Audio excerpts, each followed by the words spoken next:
Well, by the time a lot of you hear this, I will have celebrated my latest birthday. I always want to do some sort of segment on the podcast that coincides with my birthday.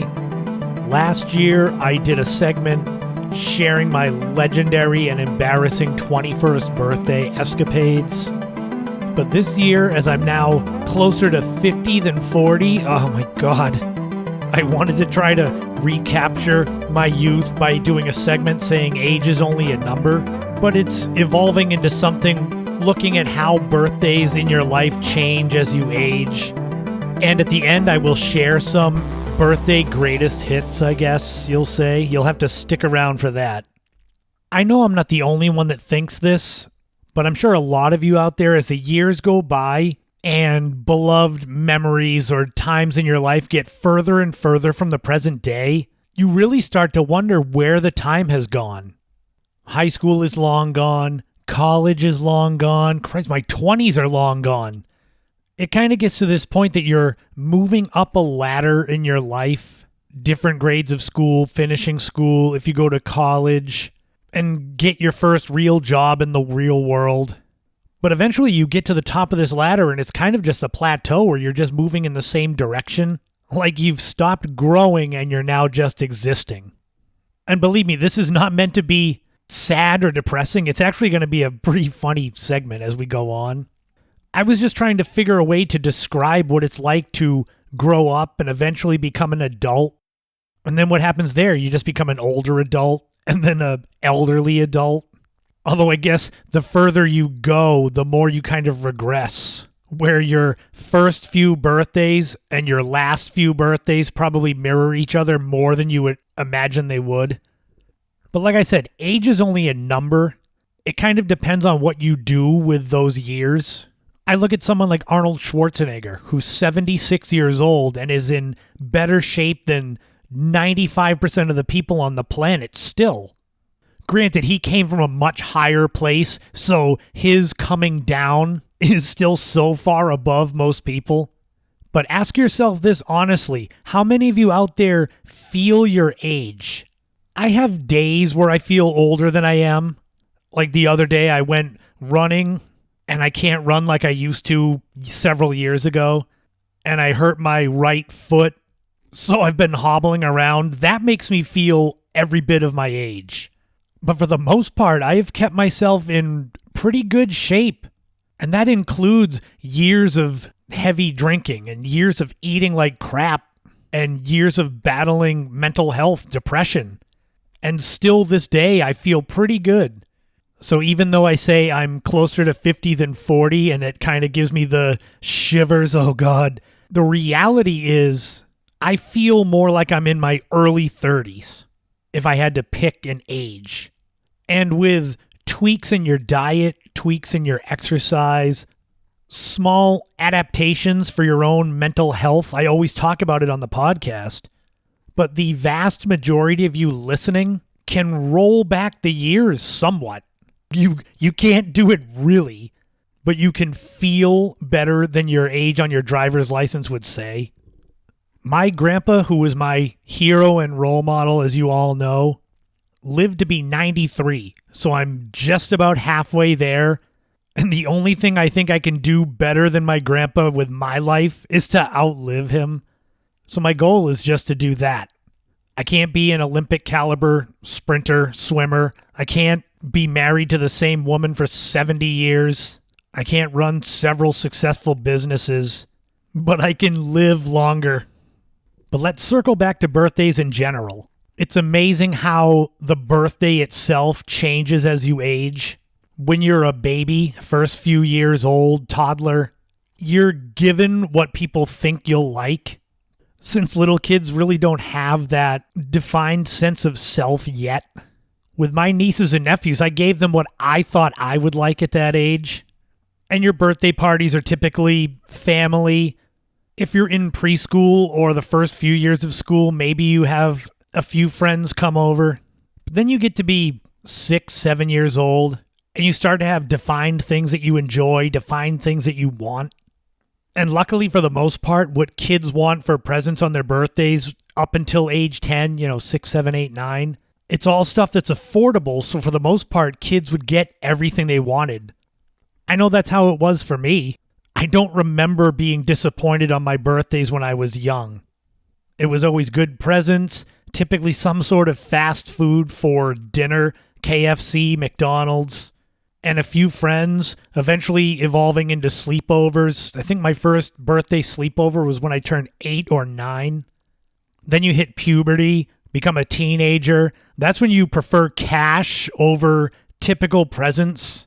When my nieces and nephews hit teenagehood, 13, that's when I stopped buying them presents and just started giving cash. Sure, you could do gift cards, but then you're stuck going to a specific store. Does anyone of my age, my generation, remember getting paper gift certificates to certain stores and being able to go into that store and buy a pack of gum and get the change from the gift certificate? Now you know why gift cards really came around, because I used to do that all the time. And if you got clothes as a teenager for your birthday, it was hard to hide the disappointment. That was really frowned upon, because there was no way in my mind my parents would know what my style likes were. Then you get into your 20s, past 21, it becomes less about what you get for your birthday and more about where you go and what you do, because you've got that freedom. Go back to episode 92 of the podcast and listen to my segment on my 21st birthday. That kind of sums it up. And it kind of stays that way in your 30s and your 40s, although it's less about going out and drinking all night and partying at bars, but it is still going out, hanging with friends, going to dinner. Maybe it's just me. Does that sound like how all of your birthdays have evolved, depending on where you are in age? That as you get older, you value the people and the experiences more than the gifts? Sure, I like getting stuff or buying stuff for myself. But truth be told, I prefer spending time with the people that matter as I get older. But now the moments you've been waiting for. This is kind of a impromptu top 5 for my top 5 most legendary birthday stories. Minus my 21st, that's already been told. When I turned 8 years old, my mother brought me and my friend Brian to the Museum of Science in Boston. I can't remember if someone else was with us as far as an adult. My friend Matt was supposed to come too, but he couldn't go. There was going to be 3 of us 8-year-old boys. I love the Museum of Science, but what I remember most about that trip was the drive up and the drive back. It was like the evolution of my travel love. The big hit songs on the radio at the time were Part-Time Lover by Stevie Wonder and Who's Zoomin' Who by Aretha Franklin. They are ingrained in my mind because they played on the radio, I'd say at least 3 or 4 times each on the ride up and back. You ever have a song play in a certain situation and then every time you hear that song after you can feel that situation again? Every time I hear Part-Time Lover, I think of going to the Museum of Science at age 8. It was either when I turned 8 or when I turned 9. I had my first birthday sleepover. I know my friend Brian and my friend Matt were both there. Maybe there was another kid. I don't know. What made this memorable was my pregnant gray cat, Smokey, came downstairs into the basement room that I had and plopped herself down in amongst us young boys and pushed out one big kitten. Yep, my cat gave birth on my birthday in front of all my friends. And one kitten, and we called him Solo, which that's a story I'll have to share more about in another episode, Solo the cat. When I turned 30, I was out at a place called the British Beer Company. 2 friends were with me trying to get me drunk off my ass. They made me take the birthday shot, which was warm gin. And then while we were there, one of them went and found how do I say this nicely, an older lady, probably from somewhere in Latin America, and they plopped her down next to me and basically said I was looking to get lucky with her. All I can say is that I looked at her and I looked at them and I said, there's not enough alcohol in this place to make her look good. I mean, that's as nicely as I could put it. I remember saying that because there was no filter. Yikes, I don't think she was happy. She was gone within a few minutes. I think when I turned 33, I went to this local restaurant bar that's one of my favorite hangouts, especially when I used to go out and drink a lot more. And there was a bunch of people there for this celebration, including one girl that I was very, very into, like over my head crazy about. She was Pam to my Jim, for those that know The Office, except it didn't end the same way. Anyway, the more I drank, I ended up blackout drunk. And I had to be told a few days later at work when I said, boy, I'm glad I didn't do or say anything stupid on my birthday, that I professed my love to this girl at the bar. She told me that she had a boyfriend, which I knew, but I said I didn't care. I had a friend and my brother basically had to corral me and get me the hell out of there before I said anything else stupid. Perhaps the king of all birthday stories, well, besides my 21st, was when I turned 12 and we had a big celebration. There was at least a couple of friends I invited over, including one kid who was new to the area, and I thought he was so cool. And I invited him, among others, to my birthday, and I got a bunch of cash for my birthday, 12. It was 1989. The party ended, everybody went home, and I couldn't find my birthday money. There was only one suspect, and it was this new kid.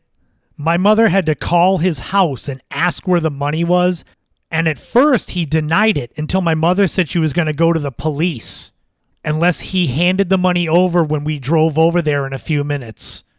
And we drove over, and he handed my mother my birthday money. Just imagine that. Going to a kid's birthday party, someone invites you and you steal all their money. What kind of a scumbag person are you? Needless to say, he was never my friend again. Funny how things like that can ruin a friendship. But I got all my money back. There are some of my most infamous birthday memories. I asked my mother if she could remember any other funny stories from birthdays, but she couldn't. I guess that's good that I don't have a lot of embarrassing memories like that. But thank you to anyone who's ever celebrated my birthday with me, wished me happy birthday, any of that stuff. I'm about halfway through this life, hopefully. And it's been a good one, and hopefully it's only going to get better from here.